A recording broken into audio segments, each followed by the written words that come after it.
how do you balance your social life with your work and while you were studying as well? How did you find that delicate balance? It was definitely harder at my last job because we were fully telework. So actually my last job, the first apartment that I moved into was not laid out well for telework. I had, my living room, my kitchen, and my bedroom, but I didn't really have anywhere to set up a desk except my bedroom. So when I woke up, my work setup was right there. Mm, Uh, so it's kind of feng shui, you don't want to put all the stressful stuff, where you mhm, hang out and sleep and but I couldn't do anything else. So what I started to do is at the end of the day, I would physically unplug my computer, and it kind of was just like I would still see my work stuff set up, but it would kind of cement in my mind like the day is over, the work stuff mhm, is done.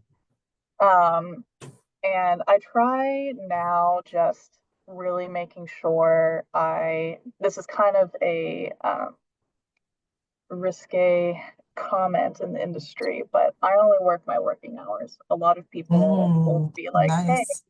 you're not going to get promoted unless you go above and beyond and work all the extra stuff. And first off, I get all my stuff done in my working hours and I ask for more work. So, um, but, I don't want I work to live. I do not live to work.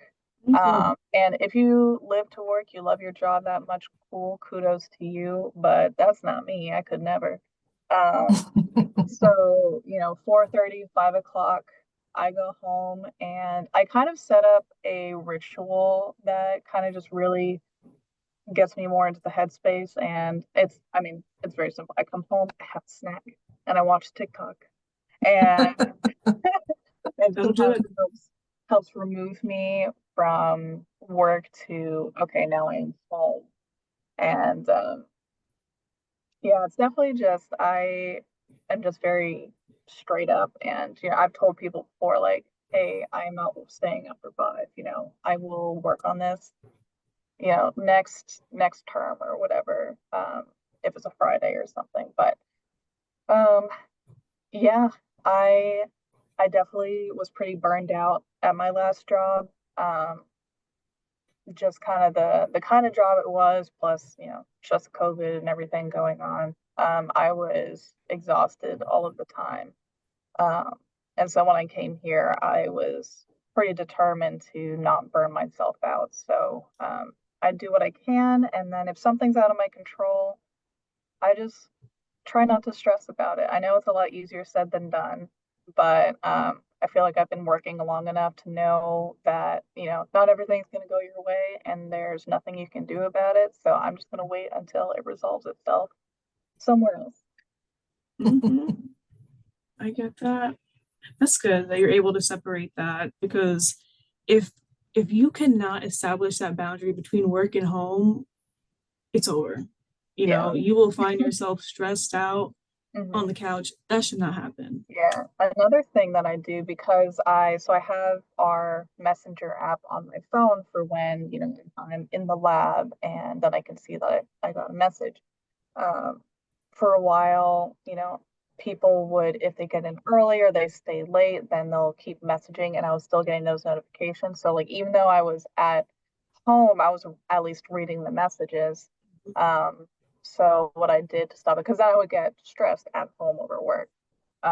So, I went into my settings and I changed to where I would only get notifications on my phone from like 8:30 to 4:30.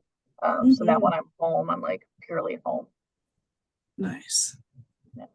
I That's think good. that's great to know, like when to cut it off. We have so many students that struggle, of course, our engineering major specifically, just, where do I have time for downtime for myself? I'm studying so much, even if they're working, all those different things. So, I think um, harder as a student because I have like a specific work day versus as a student, you don't have mhm. like a set time. You have your class times, but when I was a student, um, my brain, after I study enough, gets to a point where I know it's going to do more harm than good when it just starts feeling a little mushy.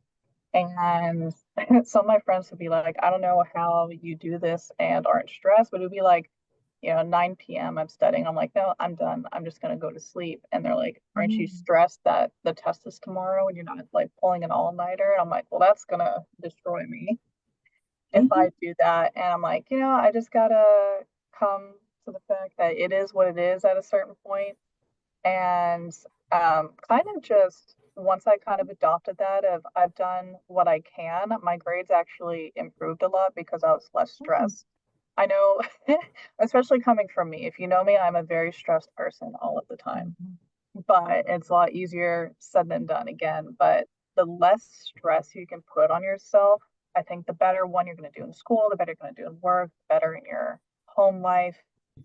Really quick, at the beginning, you mentioned that you came to UCF as an art major, Mhm. and now you kind of just do it as a hobby. Do you mind talking a little bit about your art? Sure. Yeah, so my first classes at UCF were engineering. Like I switched the summer before, but yeah, I did sculpture in high school and I wanted to major in fine art and do that. And so I don't really have clay or a kiln now to do that kind of stuff, but I've in the last couple of years taken up fiber art. So I crochet, I embroider. I'm going to learn how to knit. I tried once and I failed, but I will try again. And I actually just joined a local group for people who like crochet and knit, and I've only been to like one meeting. It was a couple days ago, but I'm going in a couple of days, so that's nice. I can crochet with my other old ladies. Mm. Um, and I do like watercolor, and I'm actually setting up my hobby room now in the house we just moved into. So it's going to be like my library because I like to read, and like my sewing machine and my easel, so I can have like my little art space. So um, I like when I get to be creative, and so I feel like now since I've left high school because that's when I did the most art. Um, I've been like really wanting that creativity, but I didn't have the stuff that I used to have. So I've just kind of started dabbling in other things to kind of get that feeling. Nothing will compete with clay for me, but yeah, I don't have a couple $1,000s to buy a kiln. So It's always important to have some type of creative outlet, especially when you are in STEM. I used to be a bio major, and that pressure that you have to always do better, or yeah, I could be studying right now, but instead I'm going to my friend's house. You know what I mean? Like that guilt for wanting to have fun, yeah, that really takes a toll on you. yeah. And So so I've been in therapy for a couple of years, and it's something I've talked about with my therapist is the imposter syndrome, and everything needs to be perfect. And if it's not perfect the first time, then, I'm terrible. mhm. So she was like, well, you like doing art, right? And I said, yeah. And she said, do you ever get stressed doing art? I'm like, all the time because it doesn't look how I want it to look. So I've been, after talking with her, it's helped me with that mindset because, like, yeah, my drawing might not be great, but it was fun and, like, more so enjoying the process of things than, just achieving the goal. Um, Kind of similar with I used to run, and I've done 2 half marathons, and I was like, oh man, but my run time isn't quick enough. But I'd be doing these things and just forgetting. Well, I had fun on these runs training for it. So art is like a good way to kind of help, maybe not necessarily with the imposter syndrome, but like my expectation that I carried throughout college and my career. It needs to be perfect. It's been very helpful. Very You nice. mentioned going to therapy without getting too personal. Can you kind of speak on what therapy or just taking care of your mental health overall, the importance of that? I think that speaks a lot to our students, just like you said, what is dealing with imposter syndrome, being in, difficult majors like engineering, etc., but just finding time to take care of themselves. Yeah, well, I wanted to start therapy back in college, but I had the mindset of like, oh, if I can't figure out my issues, then no one else can figure it out, or I need to be strong and deal with it. And now I'm like, hey, but yeah, what was it maybe 3 years ago? I had another big event happened in the family, and I was like, I need to talk to somebody about this. It's, affecting my daily life, and everything's fine. But I originally went to talk about family issues, and, it kind of like, even though I feel better now, I keep going occasionally just to check in on things, or if I have a couple bad dreams in a row, I'm like, hey, we should probably dive into this. So yeah, she's really great. I went to a different therapist for about a year, but she wasn't really giving me what I wanted. She was just kind of letting me vent. I'm like, no, I need some tools. So I've been with my current therapist for about 2 years. And I think mental health is super important no matter what industry you're in, but I feel like definitely those industries that more so have like the type A people, because type A's are usually like perfectionists, and they need some help. Like me, I need help. Wow. So what I've taken away from this so far is that the key things to really, I guess, be content with where you are and just feel comfortable is to have a strong support system, whether it be your friends, your family, your significant other, have some type of creative outlet, and don't necessarily focus on the goal itself, more so the path to it or the process of getting there. Mhm. Yeah, yeah, for sure. I think kind of more in general and on very person to person, but for me, my priorities are, my home life and my life out of work. So I like to, if I can, try to like make the most of that. And then, if I'm having a great time, and like, not that I don't have a great time at work, we all have a great time at work every single day. Right. But it also just gives me something to, look forward to when I get home. Be like, oh, I can work on my niece's blanket, crocheting and stuff. So it just kind of helps, if I am having a hard day, then, I know I'm going to a supportive home, a home that I'm comfortable in, and a home that has things that I love, and, you know, can have my downtime there. Really helps. This is so endearing and wholesome. I love this. Very much, yeah. Very curious with where you are today and looking back on your time here at UCF, what would you say to yourself I back would then? say calm down. Mhm. It's gonna be fine. Because yeah, I dealt with a lot throughout college. Yeah, I was dealing with grief for a long time. Like when I first started college, I got pretty sick because I wasn't taking care of myself from the grief. And so that kind of like made things even harder. So I'd probably just tell myself, show yourself some more self-compassion, go into therapy early. And I had a lot of, really great friends. I probably would tell myself, cherish it more. I still see my friends, but, I live in a different state. So, actually, one of my friends, that was in trio, she was a bridesmaid at my wedding.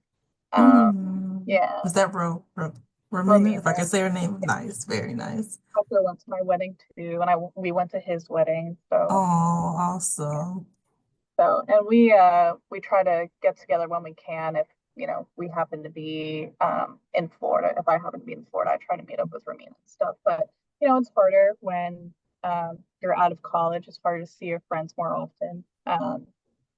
And so I would tell myself, cherish those times more. Maybe try to hang out with your friends a little bit more. I hung out with them a good bit, but just really enjoy where you're at. You talked about the importance of mentoring, but that you sometimes judge science fair competitions and speak to youth. Would you mind talking a little bit about that? Kind of encouraging the next generation and just kind of what you get out and why do you give back to others, especially, the younger, especially young women in STEM? Yeah, it's purely selfish because I like how it makes me feel.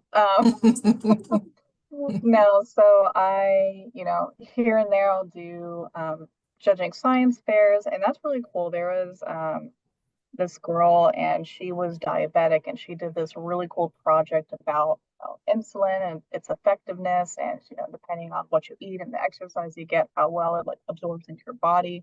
And I thought that was really great because she was super passionate about it and had like, it was very personal to her.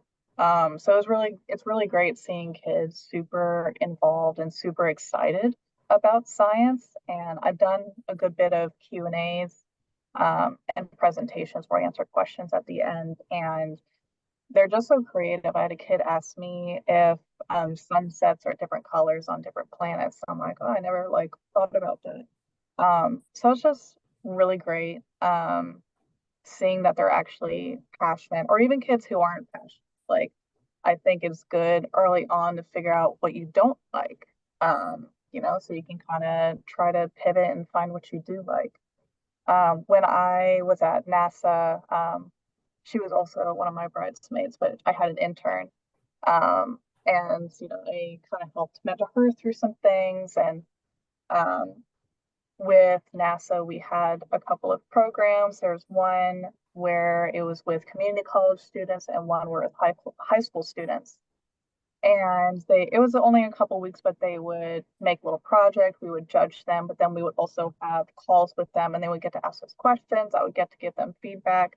And that was really great seeing them come together because one of them was during COVID and once COVID hit, and it was crazy because they're all in different parts of the world now trying to get together and make this project versus usually they would come to NASA and do it. And I had this group at the end they were just so proud of themselves because they had a team member drop out. They had a team member who was in like another country and they weren't allowed to fly back because of COVID. So it made things really hard.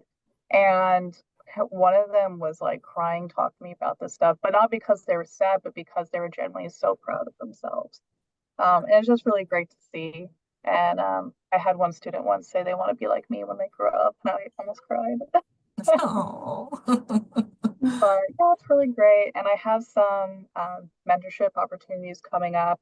I've been working with the Astronaut Scholarship Foundation a little bit, talking to them, and when they roll it out, I'm going to be a mentor for them. And they asked me if I'd be interested in being a mentor for women in STEM at Purdue. So I'll be wearing my UCF shirt. Don't worry. Go Knights. But yeah, so it's just something I really like to do when I can. A lot of it is virtual, the Q&As, because the events themselves are virtual so that they can get more students involved. But I just think it's really important to encourage kids in STEM, especially young girls in STEM. That's kind of my whole shtick.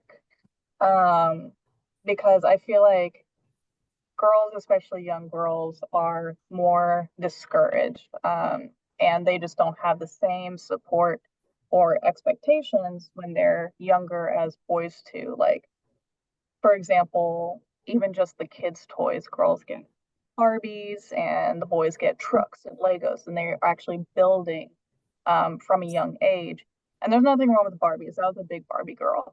But you can see even from the toy aisle, like the difference in expectations between the kids. And I think girls are more likely prone. I know I was that if, you fail at something or, your math test wasn't as high as you thought, you're more likely to take it personally than the boys that I have met. They're like, whatever, it's not a big deal. And of course, this is circumstantial. Some people might not care, some people would care. But I think it's important to have that more constant encouragement for the girls because they aren't getting it throughout their daily lives. What's something small that you've done that's piled up to be something that completely changes your self-esteem or like your confidence? That is a big question. Like, I know some people, they leave like little affirmations around the house, like little cards or something. They read those and they're like, okay, yeah, I'm a diva, whatever the case may be. So just curious. Even you, Sherry, if you want to answer this question, like little things that you can do every day that can help to boost your self-esteem. I'll start really quickly. One thing I always leaned on is when I was in middle school, I didn't do well at algebra. Like I passed it, but I didn't get it.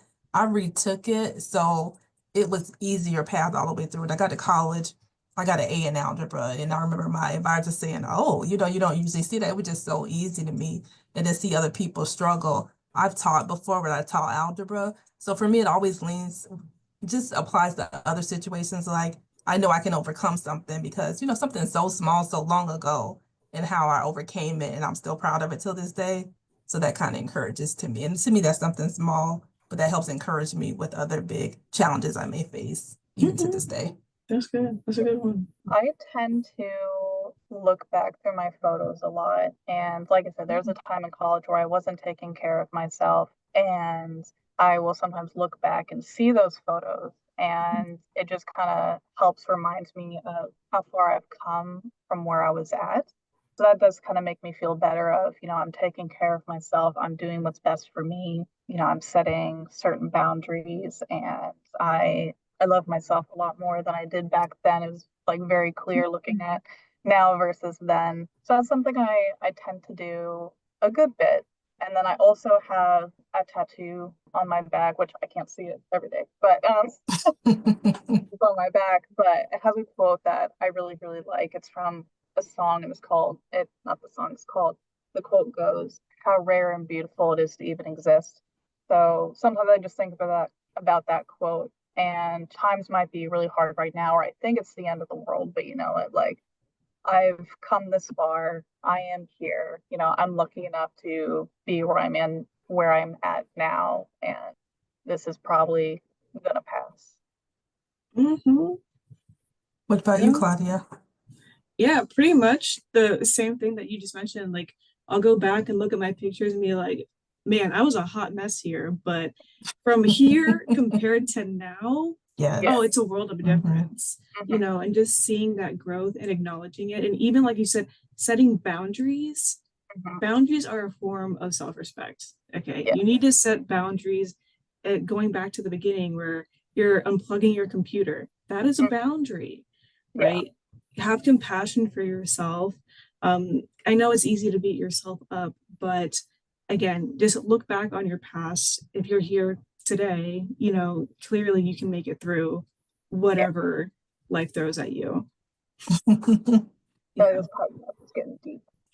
Awesome. Well, yeah, thank you guys for asking me to come on here. I've never done a podcast before.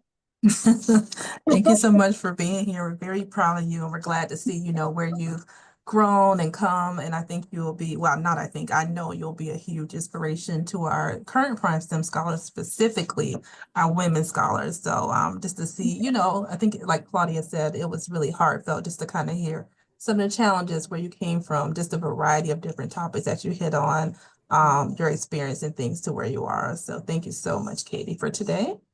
I'm always happy to, answer questions, whether they just want to hear about what I do or ask for general advice. Yeah, I'm always happy to do it. Yeah, of course. It was a pleasure having you.